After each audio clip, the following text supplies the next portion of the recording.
Global star Ram Charan Shankar కాంబినేషన్లో వచ్చిన game changer cinema ఈ సంక్రాంతికి వచ్చి అంచనాలను అందుకోలేదు.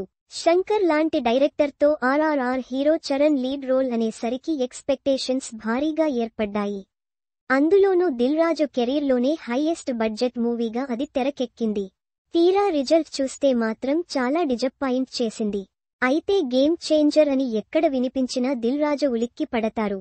లేటెస్ట్ గా గేమ్ చేంజర్ విషయంలో ఆయన రిగ్రెట్ ఫీల్ అవుతున్న విషయాన్ని వెల్లడించారు.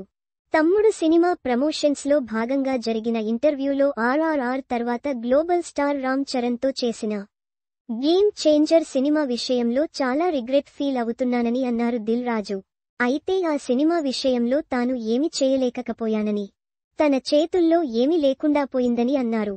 సో శంకర్ సినిమాగా వచ్చిన గేమ్ చేంజర్లో తన ఇన్వాల్వ్మెంట్ ఏమీ లేదని చెప్పకనే చెప్పారు దిల్ రాజు.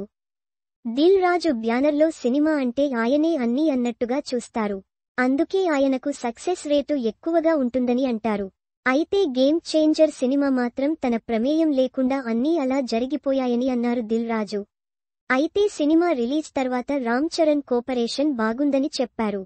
శంకర్, రామ్ చరణ్ కాంబోలో 300 కోట్ల పైన బడ్జెట్తో గేమ్ చేంజర్ తెరకెక్కింది. సినిమాలోని సాంగ్స్ కోసమే కోట్లు ఖర్చు పెట్టారు.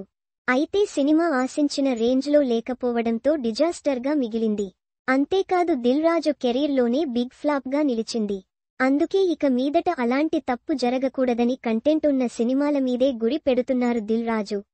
నితిన్ హీరోగా వేణు శ్రీరామ్ డైరెక్షన్లో తెరకెక్కిన తమ్ముడు సినిమా జూలై 4న రిలీజ్ అవుతుంది. ఈ సినిమా మీద దిల్ రాజు చాలా కాన్ఫిడెంట్ గా ఉన్నారు. మంచి సినిమా ఎక్కువ మంది జనాల్లోకి వెళ్లాలని ప్రమోషన్స్ లో తానే మొదట పాల్గొంటున్నా అని అన్నారు దిల్ రాజు.